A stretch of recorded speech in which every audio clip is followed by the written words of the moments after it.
शंकर जी आदि कहते हैं ब्रह्मांड खंड पिंडादयश्वरेण वहिर्निर्मिता सृष्टि संहार करता च स्वर साक्षात महेश्वर। कहते हैं शंकर जी की हे देवी, ईश्वर के ही द्वारा यह ब्रह्मांड एवं उसके अंड और पिंड उत्पन्न होते हैं। इतना ही नहीं, संसार की सृष्टि और संहार करने वाला स्वर ही साक्षात शिव रूप है। लेकिन यह कहते हैं कि यह विद्या देना भी किसको चाहिए। कहते हैं कि शांते शुद्धे सदाचारे गुरु भक्त के मानसे दृढ़ चित्ते कृतज्ञ च देयम चैव सुरोदयम। इसको 6 लक्षण बता रहे हैं। कहते हैं कि यह स्वर विद्या किसको देना चाहिए। कहते हैं कि पहले शांत हो, शांत चित्त का हो, अशांत नहीं, उच्छृंखल नहीं। कबीर साहब इसको कहते हैं कामी क्रोधी लालची इनसे भक्ति न हो। अपने को अवलोकन करो, कामी क्रोधी लालची इनसे भक्ति न हो। भक्ति करेगा कोई सूरमा जाति वर्ण कुल खोए, अवलोकन करो। लेकिन तुम जानते नहीं हो कामी क्रोधी लालची यह ज्यादा हमारे ऐसा रूप बना लेता है। बना लिया है ना, दाढ़ी उड़ी बनाकर मला वाला पहन लिया है ना। कामी जो काम का नियंत्रण है हमारे यहाँ, इसलिए कहा गया है एक पत्नी ब्रह्मचारी, 2 पत्नी रोगी, 3 पत्नी पेट फाड़ी, 4 पत्नी ब्रह्मांड तोड़ी, बहुपत्नी महाभ्रष्टाचारी। यह दिया गया है लक्षण। इसलिए जो एक पत्नी व्रत का जो हमारे यहाँ राम ने सिद्धांत दिया है, इसलिए राम को आदर्श माना गया है। राम के अनुसार जो दिया गया है वह ब्रह्मचारी ही है।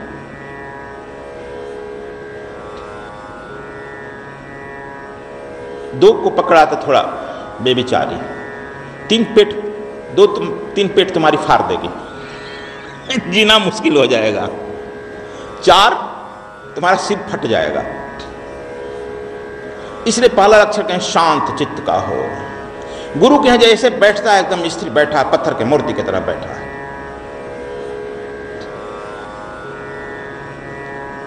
अशांत खत्म हो गया है, उद्विग्नता खत्म हो गई, तर्क वितर्क खत्म हो गया है। अपना चेहरा किसमें देखते हो। इसलिए कबीर साहब संत में कहे कामी क्रोधी। कामी जो होगा वो क्रोधी भी होगा, जो क्रोधी होगा वो लालची भी होगा। यह तीनों गुण जो है जिसमें आएगा वो गुरु भक्त नहीं हो सकता है।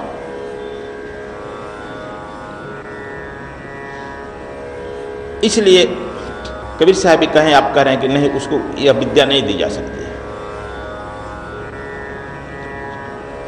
भक्ति करेगा कोई सुरमा, कहते हैं वीर बहादुरों काम है भक्ति के रास्ते पर चल रहे।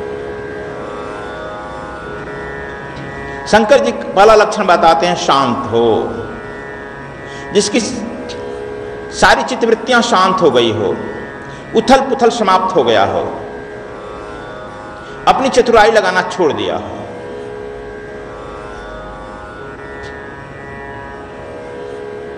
शांत।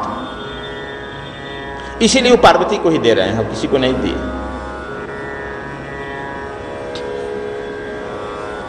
और दूसरा करते हैं शुद्ध हो। तो शांत हो गया, शुद्ध नहीं हो गया। शांत और शुद्ध में अंतर है।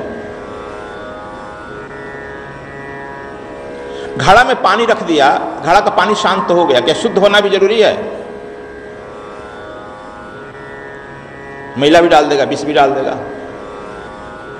पोटेशियम साइनाइड विष भी डाल देगा, शुद्ध हुआ? तो शंकर जी पारखी हैं। तू लोग समझता है कि नहीं, नंग धिड़ंगे रह रहे हैं, उनको बुद्धि नहीं है, गांजा मारकर दम मारो दम। बहुत पारखी हैं। इसीलिए कहते हैं कि शांत से काम नहीं चलेगा, शुद्ध हो। मनसा वाचा कर्मणा शुद्ध हो। मन से जो सोचता है, वाणी से वही बोलता है, कर्म से जो करता है, तीनों से जो जिसका एक मिल गया है वही शुद्ध कहलाता है। अन्यथा अशुद्ध व्यक्ति का लक्षण क्या है? कुछ कहेगा, कुछ अक्सर वह कहेगा वो नहीं करेगा, उल्टा करेगा वो, और जो करेगा वह कहेगा नहीं, सोचेगा नहीं, सोचेगा कुछ और, बोल देगा कुछ और, सोचे मुंह तक आते आते वाणी बदल जाएगी, अकर्म में बदल जाएगा। तीनों अलग अलग है, अशुद्ध है। मनसा वाचा कर्मणा, यह तीनों मिला हुआ शुद्ध है। तीसरा कहते हैं सदाचारी हो, और सदाचारी ही ब्रह्मचारी रहता है। एक पत्नी सदाचारी, एक पत्नी शिष्टाचारी। अब समझ गया? हम लोग कह लेते हैं कि नहीं, जो कसकर लंगोटा बांध दिया है वह ब्रह्मचारी हो गया। जैसे परशुराम, दुर्वासा, लोमस, मार्कंडे, भीष्म पितामह, कृपाचार्य, इन्हीं को न मानता है, लेकिन कोई परमात्मा भाव को उपलब्ध नहीं पाया हो पाया। यदि इन्हीं को मान लेगा तो फिर राम, कृष्ण, बुद्ध, महावीर, अत्रि, जागवल, गर्ग, गौतम को फिर क्या मानेगा?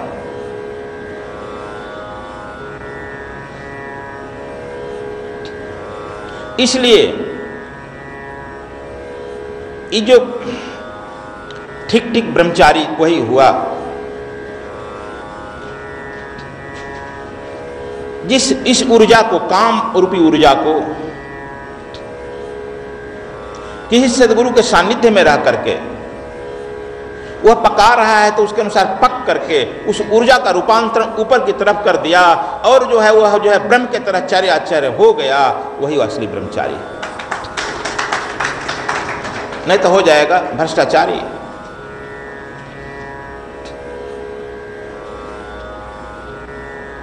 इसीलिए शंकर जी ने यहां तीसरा कह दिया सदाचारी। मतलब समझ गया सदाचारी का? सदाचार उसका आचरण जो देखने में बिल्कुल सदाचार लगे, तुमको देखने से उसका आचरण जो है मालूम हो कि नहीं इसमें पाक साफ है। इसीलिए सफेद वस्त्र पहनाया जाता है कि किसी भी का रंग लगेगा फट उजला हो जाएगा, लेकिन बाहर से तो सफेद लपेट लिए हैं, अंदर हम कालीमा रख लिया, तब क्या चलेगा?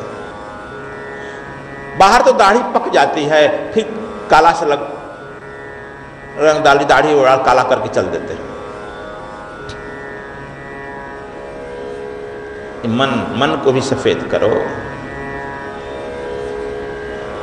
इसलिए सदाचारी कह रहे हैं, तीसरा पॉइंट। चौथा कह रहे हैं गुरु भक्त। चौथा गुरु भक्ति आ गई। जिसमें गुरु भक्ति न हो उसे मत दो। जो मन से, वचन से, कर्म से, किसी भी तरह से गुरु की भक्ति में नहीं है,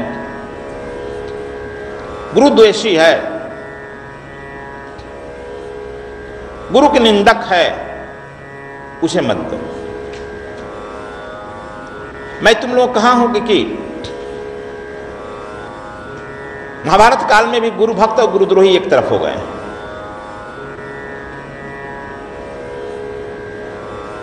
द्रोणाचार्य, दुर्योधन, कर्ण, भीष्म पितामह, ऐसे विद्वान, ये सब लोग जो हैं गुरुद्रोही ही हैं।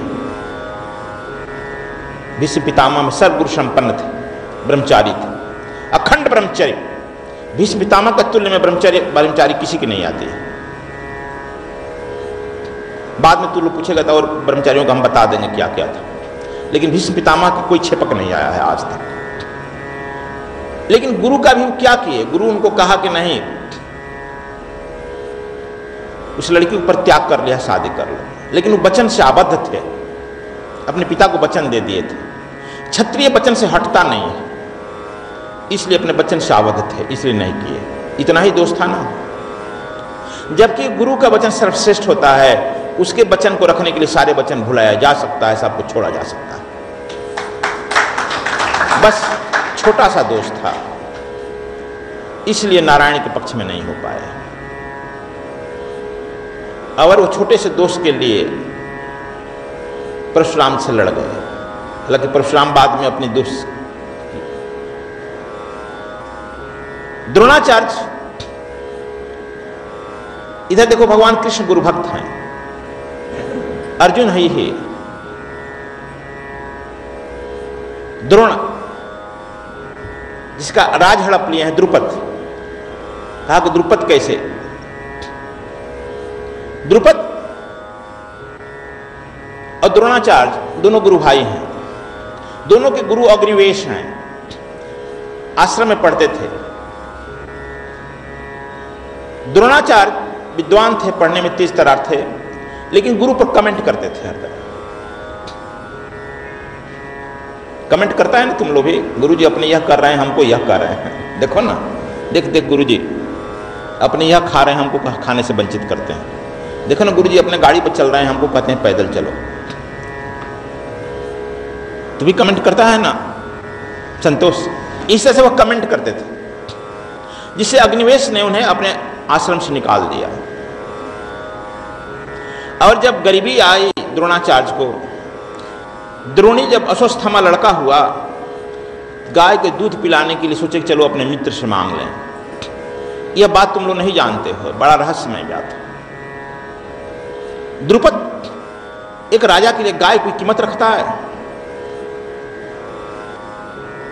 वह गाय देने ही वाला था, तब तक से याद आया कि नहीं यह तो गुरुद्रोही है, गुरुद्रोही के मैं खिलाफ नहीं जा सकता हूं। और स्पष्ट शब्दों में कहा कि तुम मेरे गुरु, तुम बहुत बड़े विद्वान हो, धनुर्धर धनुधारी हो, तुमसे मित्रता करके हमारी बहुत फायदा होगी, हमारा राज्य जो है अक्षुण्ण हो जाएगा, लेकिन तुम गुरुद्रोही हो, इसलिए मैं तुम्हें न तुमको अपने यहाँ ठिकाना दे सकता हूँ, न ही तुमको किसी तरह का दान दे सकता हूँ, न तुमको किसी तरह का आश्रय दे सकता हूँ, न किसी तरह का मदद कर सकता हूँ। इसलिए मेरा निवेदन है कि मेरे राज्य को छोड़कर बाहर निकल जाओ।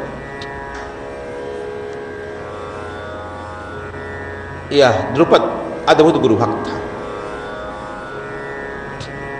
इसलिए नारायण द्रुपद के साथ हो गए।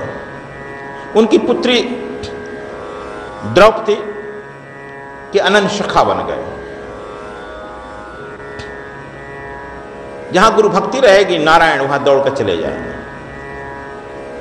यह कारण है कि द्रुपद को भी अंगीकार किए, द्रौपदी को भी अंगीकार किए। इसीलिए यहां पर भी कहते हैं भगवान शंकर, गुरु भक्त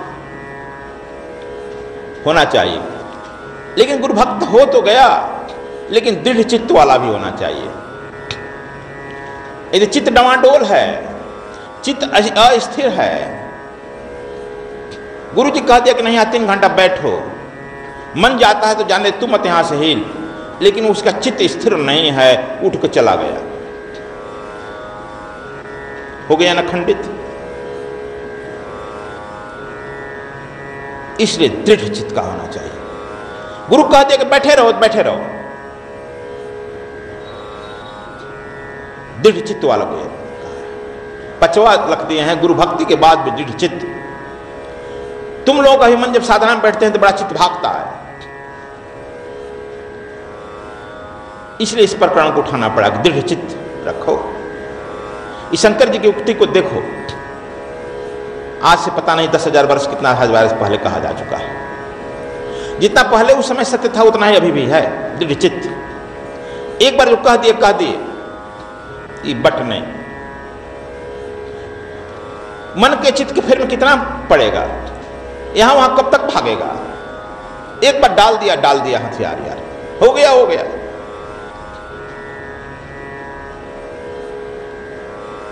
ये चित्त। और छठवां बताए हैं, उपकारों को मानने वाले शिष्य हो। यह गुरु विद्या दे रहा है, गुरु के उपकारों को मानने वाला हो। यदि वो कह दिया कि गुरु जी कौन ज्यादा किया, हमने बहुत दिन सेवा की है, ये बता दिए तो बड़ा उनका एहसान हो गया। और गुरु जी मुफ्त में बनाए हैं, उनको भी हमने पैसा दिया है, खरीदा है हमने तो। कह रहा कि समझो कि वह उपकार मानने वाला है, कृतज्ञ न हो।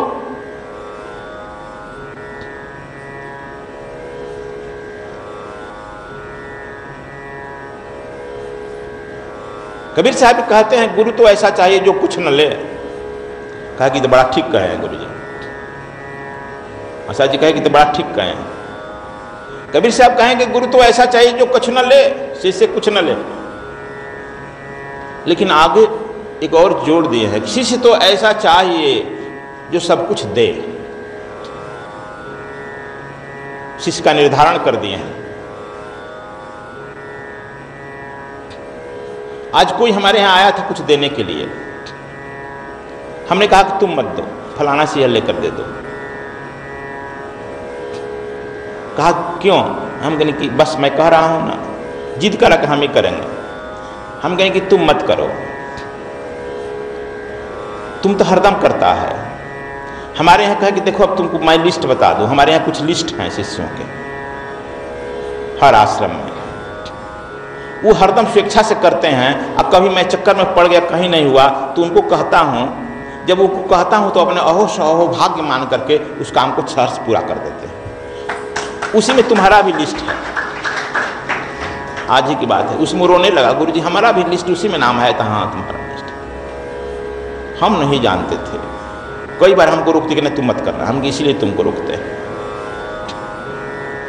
तो कबीर साहब कहें कि शिष्य तो ऐसा चाहिए जो सब कुछ दे, जो सब कुछ दे ही जा रहा है, देते ही जा रहा है अपने मन।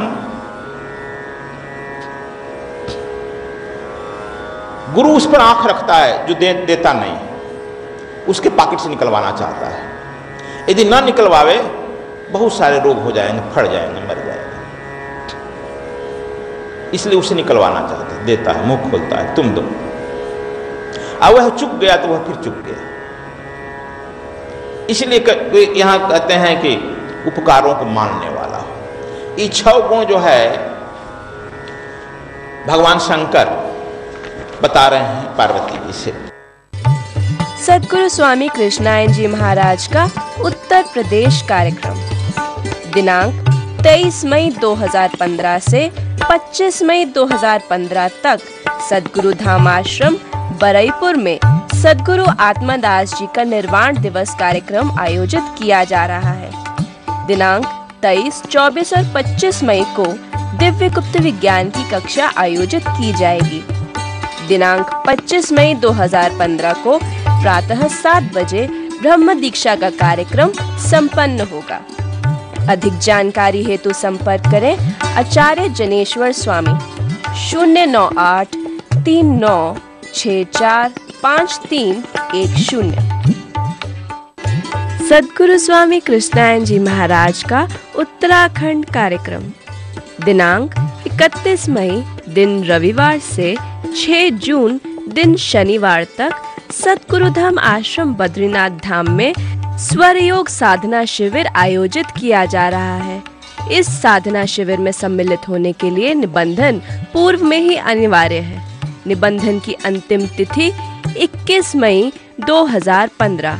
अधिक जानकारी के लिए संपर्क करें आचार्य पूनम अग्रवाल 099 68 43 0203। सद्गुरु स्वामी कृष्णायन जी महाराज के साहित्य व प्रवचनों की DVD प्राप्त करने के लिए संपर्क करें 098 68 88 6830 099 68 43 0203। सद्गुरु स्वामी कृष्णायन जी महाराज का उत्तराखंड कार्यक्रम दिनांक 31 मई दिन रविवार से 6 जून दिन शनिवार तक सद्गुरुधाम आश्रम बद्रीनाथ धाम में स्वर योग साधना शिविर आयोजित किया जा रहा है। इस साधना शिविर में सम्मिलित होने के लिए निबंधन पूर्व में ही अनिवार्य है। निबंधन की अंतिम तिथि 21 मई 2015। अधिक जानकारी के लिए संपर्क करें आचार्य Poonam Agarwal 099 68 43 0203। Sari sari sari sari ni sa ni sa ni ni sa ni